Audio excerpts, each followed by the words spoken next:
Hey guys, we're Weekend Runaways, a couple of storytellers who take quick trips around the West Coast and sometimes the world to make weird and wonderful memories that keep our inner kids alive. While on a work trip to France, Jeff and I snuck away to Disneyland Paris to see how it compares to the Disney we know back home. From a theme park we'd heard was the worst in the franchise to a haunted mansion darker than our usual grim grinning ghosts, we had both high hopes and low expectations, and we were still caught completely off guard. So run away with us as we go meet Monsieur Mickey Mouse and discover how our favorite fairy tale hideout is reimagined overseas. This is our summer escape to Disneyland Paris.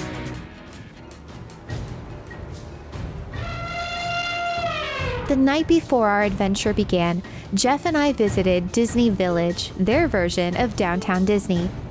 It had a Rainforest Café, so of course we were all about that. We made it to Rainforest Café. I'm so excited because it wasn't showing that it was accepting reservations online. I don't think you can make reservations, so we got here, it's probably like 6:30 in the evening, and we just walked right in, and so I'm really excited. The food was all right, but the breading wasn't like it is back home. As hard as they tried to make it feel like American cuisine, they just couldn't get it greasy enough. And watching us from behind the bushes and trees were the animatronic gorillas, somehow worse than the ones in Rainforest cafes in the States. Would this dip in quality be a sign of things to come? Only tomorrow would tell. Good night, Jeff.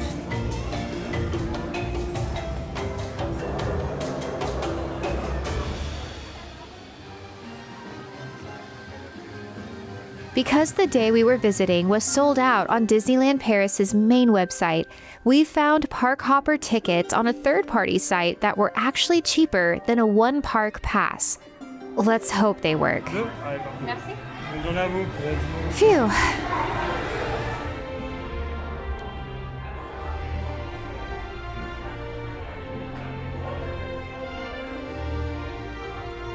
One of the things I noticed about Disneyland Paris, aside from it being one of the most beautiful parks I've ever seen, was the crowd. They were so quiet. Go to Disney World any day, and you won't find this many people using their indoor voices.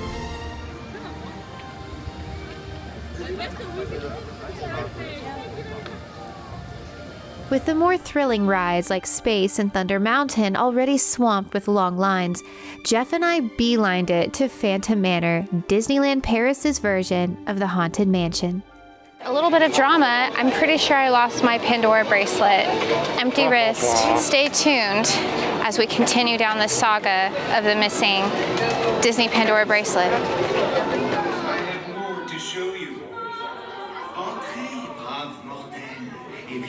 Speaking of saga, this version of the ride is far more grim than our cheerful grim grinning ghosts back home. The story is pretty in-depth and worth reading up on, but to sum it up, the ride follows the mansion's bride, Melanie Ravenswood, who haunts her family estate after a phantom lures her groom to the attic on their wedding day and hangs him. We see Melanie's torment, then descend into a twisted, undead version of Thunder Mesa.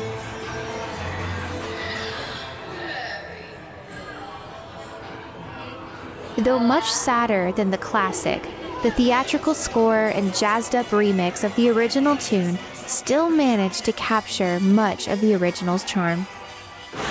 But would Disneyland Paris bring the same level of innovation to my other favorite spooky ride? We had to hop over to Walt Disney Studios Park to check out their Tower of Terror. The first half of the queue felt almost identical to its Florida counterpart, and I wasn't complaining.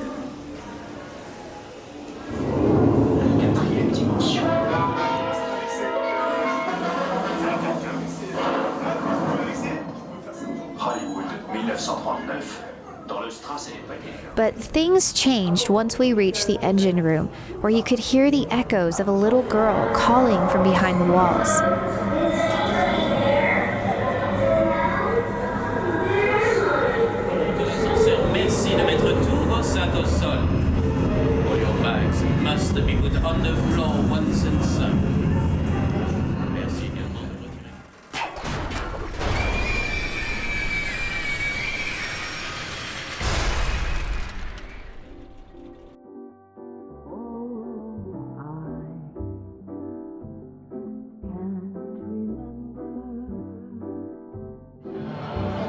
Okay, so that was pretty intense.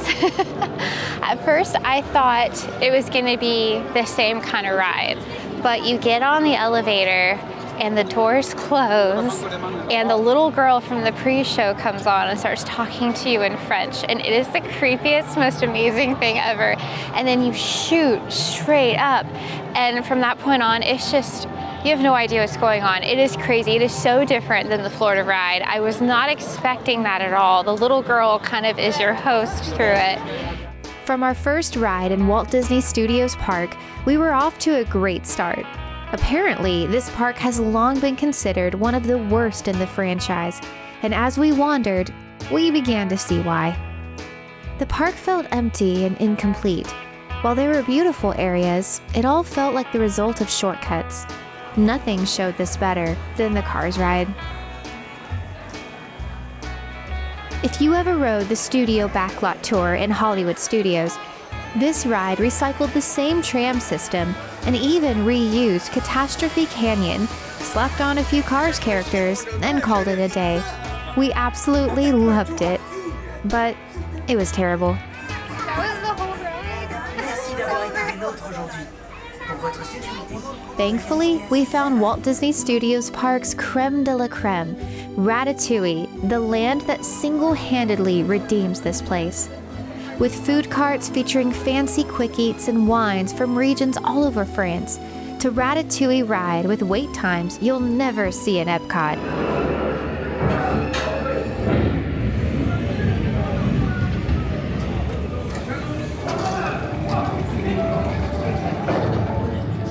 We could have spent all day here, but we had to get our money's worth, so we park hopped back to Disneyland Paris, where things were starting to feel a little less quiet.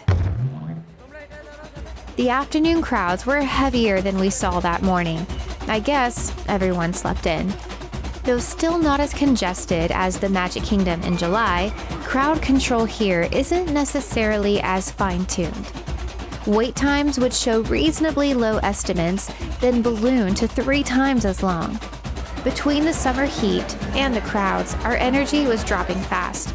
Worse still, I checked Lost and Found, still no sign of my bracelet. I can't believe that you can't bump somebody or ask somebody or... I'm sorry, but there's no way I can do that. We needed somewhere cool and quiet to revive us, or we wouldn't last the afternoon.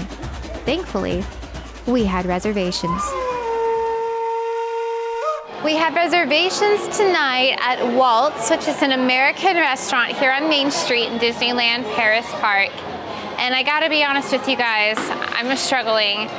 The sun has been really intense, and they're not as precise on wait times here as they are in America. Pinocchio was supposed to be 25 minutes, and it was definitely going to be an hour. We actually jumped the line to get out halfway through.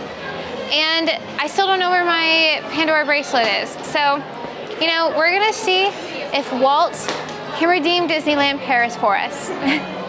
Part museum, part gourmet restaurant, the place pays ultimate tribute to Walt Disney with a menu he would have enjoyed. Taking Disney's favorite foods like chili, mac and cheese, and chicken, Walt's elevates the simple Midwestern dishes into a gourmet experience. I had sweet corn soup with smoked popcorn in it. Jeff had the chicken pot pie.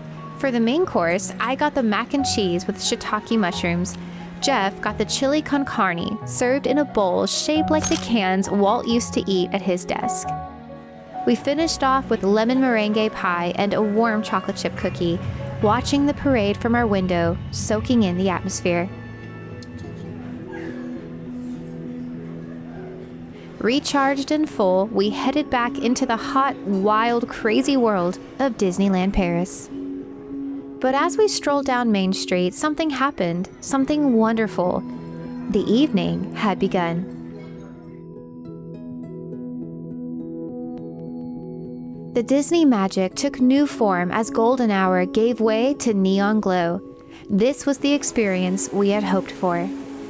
Not only was the weather perfect and the crowds lighter, the lines had thinned out. It's a Small World, or C'est un petit monde, had next to no wait. and we appreciated Disneyland Paris's take on how America looks.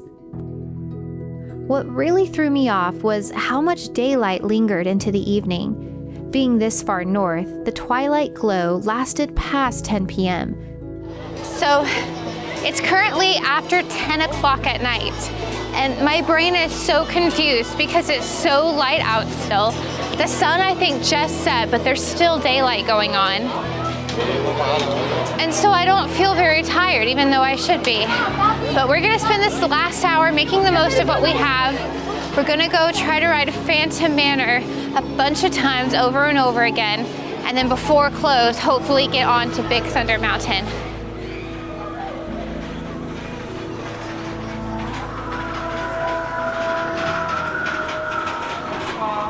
Bonsoir.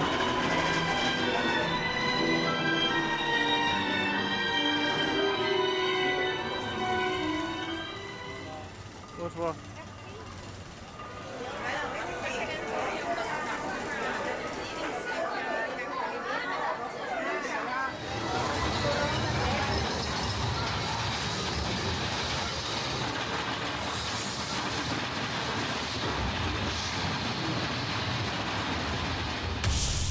When the sun finally set, around 11 p.m., the park got dark. Really dark. With Main Street clogged for the fireworks show, Jeff and I escaped through the side tunnels they built behind the stores, a surprisingly huge and innovative improvement to the old layout. Back at the hotel, exhausted from a day of park hopping, there was still one last surprise. The case of the missing bracelet has been solved. Jeff reached into my backpack and found it at the bottom. It must have come off when I was packing it this morning, and I kind of teared up a bit just because I think it's been such an exhausting day, and finding it was such a relief, mainly because I felt so bad losing it. So anyway, it's back and the mystery is solved, and it was also a very good day at Disney. At the end of the day, Rainforest Café and Disneyland Paris had little in common in terms of quality. Sure, they both had things that worked, and things that were horrifying. But where Disneyland succeeded was that even with all its variations on the formula, it still had the heart of Walt. Like my Pandora bracelet, the magic wasn't lost. It was right there, out of sight, and found only the moment I slowed down and stopped trying to do so much. If you aren't already a fan of Disney, these parks probably won't convert you. But for Jeff and I, Disneyland Paris was the perfect escape on our work trip. A weekend getaway that Monsieur Disney himself would enjoy, if nothing else for the chili. If you enjoyed this video, please like and subscribe.